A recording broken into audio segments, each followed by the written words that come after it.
to Tripura Info News Update. সদিচ্ছার বার্তা নিয়ে বাংলাদেশে পাঠানো হল ত্রিপুরার বিখ্যাত কুইন জাতের আনারস। মুখ্যমন্ত্রী ডাক্তার মানিক সাহার পক্ষ থেকে আখাউড়া স্থলবন্দর দিয়ে বাংলাদেশের প্রধানমন্ত্রী তারিক রহমানের উদ্দেশ্যে পাঠানো হয়েছে ১০০টি প্যাকেটে মোট ৬০০টি আনারস। এর আগে বাংলাদেশ থেকে মুখ্যমন্ত্রীর জন্য উপহার হিসেবে এসেছিল উৎকৃষ্ট মানের আম। রাজ্য সরকারের আশা, এ ধরনের পারস্পরিক সৌজন্য বিনিময় ভারত বাংলাদেশের সম্পর্ককে আরও সুদৃঢ় করবে। কি বার্তাটা দিচ্ছেন এই আনারস পাঠানোর মাধ্যমে এই যে জানাবেন?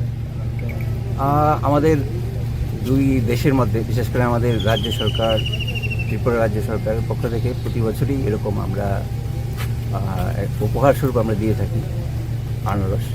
এবারে আমরা ১০০ প্যাকেট আনারস আমরা পাঠাচ্ছি।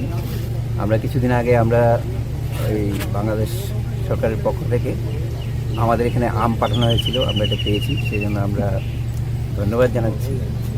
আর আমাদের এখানে এটা একটা বিশেষ করে কুইন পাইনঅ্যাপল যেটা আছে, এটা খুব প্রসিদ্ধ এই ক্যাটাগরিটা। তো আমরা এমনিতেও এক্সপোর্ট করছি এটাকে। আমরা চাই বাংলাদেশের সরকার এবং মানুষ এটা সম্বন্ধে জানুক, এটা আরও পরিচিতি লাভ করুক, আর বাণিজ্যের দিক দিয়েও যাতে এটা সমৃদ্ধি পায়, এটার একটা প্রয়াস আর কি। এইটা মূলত উপহারটা কাকে দেওয়া হচ্ছে? আমরা বাংলাদেশ গভর্নমেন্টের কাছে পাঠাচ্ছি, তো প্রধানমন্ত্রীর কাছে সৌজন্য শুরু করে। তো এটা এই সৌজন্য দিয়ে এটা আমাদের মধ্যে চমৎকার একটা মেলবন্ধন, কিন্তু অন্তরালে একটু কীরকম যেন মৌলিক একটা বাধা আছে, এই বাধাটা দূর হবে কি? আমি তো রাজ্য সরকারের পক্ষ থেকে এতটুকুই বলতে পারবো, এর বেশি তো আমার বলা ঠিক হবে। আপনার নামটা বলবেন এবং পরিচয়? আমার নাম অপূর্ব রায়, আমি secretary agriculture, government of Tripura. জি, আপনাকে ধন্যবাদ। এটার কি জানাবেন একটু বিস্তারিত? আচ্ছা, আমাদের রাজ্যে দু ধরনের আনারস চাষ হয়, একটা হচ্ছে গিয়ে কুইন আর একটা হচ্ছে কিউ। তো কুইনটা আমাদের জিআই টেক, কিন্তু কিউটা আমাদের জিআই টেক নয়। ত্রিপুরার পাশাপাশি অন্যান্য রাজ্যেও চাষ হয় নর্থ ইস্টে। এখন যে কুইন ভ্যারাইটি কিন্তু শেষ হয়ে গেছে, ওটা অ্যাকচুয়ালি মে জুন মাসেই মূলত প্রোডাকশন হয়, আর জুলাই আগস্ট মাসে হয় আমাদের কিউ ভ্যারাইটি, বড়টা আর কি।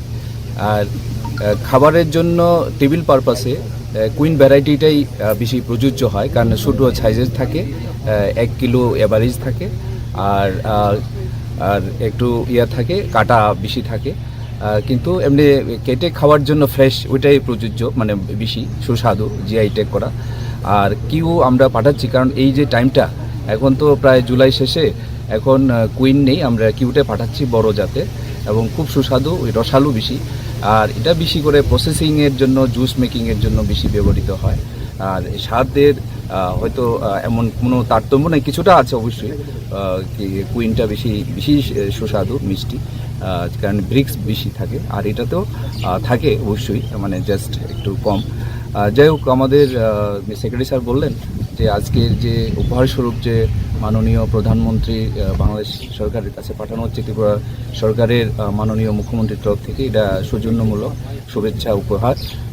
তো এটাই আমরা 100টা প্যাকেটে প্রতি বাক্সে 6টা করে, মোট 600 পিস, আর ওজনে 780 কিলোর মতো হবে।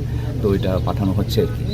এই পাঠানোর মধ্য দিয়ে আপনাদের বন্ধুত্বপূর্ণ এটা অবশ্যই একটা মেসেজ নিয়ে যাবে যে দু দেশের জন্য যে আদান প্রদান, শুভেচ্ছা বিনিময়, এটা অবশ্যই দরকার, এবং আগামী দিনে পথ চলাতে এটা অবশ্যই দুই দেশের ব্যাপার। আমরা জাস্ট রাজ্য সরকারের পক্ষ থেকে অ্যাজ পার ডিরেকশন আমরা পাঠাচ্ছি দপ্তরের তরফ থেকে। এতে করে সম্পর্কের উন্নত হবে বলে আমরা আশা করতে পারি। একটু বেশি বুঝে এত ডিটেলস তো দুই দেশের ব্যাপার, আমরা রাজ্য সরকারের তরফ থেকে, একটা দপ্তরের তরফ থেকে আমরা প্রতিনিধিত্ব করছি। কি আপনার নাম পরিচয়? আমি doctor Phanibhushan Jamatia, director horticulture and agriculture Tripura সরকারের। আপনাকে আন্তরিক ধন্যবাদ।